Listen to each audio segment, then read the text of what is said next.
You ask Tiger to solve. This deals with linear equations with one unknown. The final result is x equals 4. Let's solve it step by step. Simplify the expression. Expand the parentheses. Simplify the arithmetic.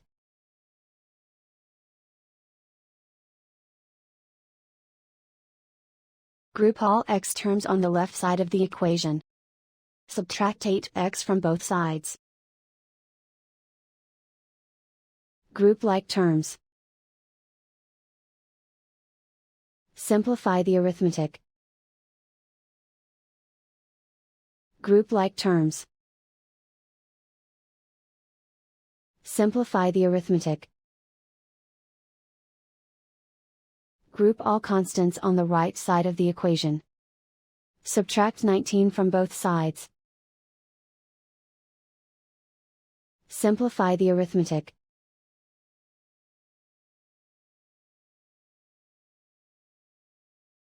Isolate the x.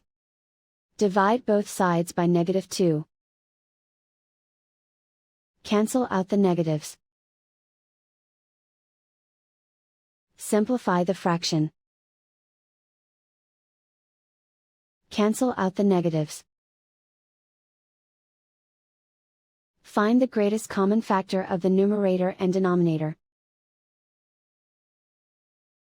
Factor out and cancel the greatest common factor.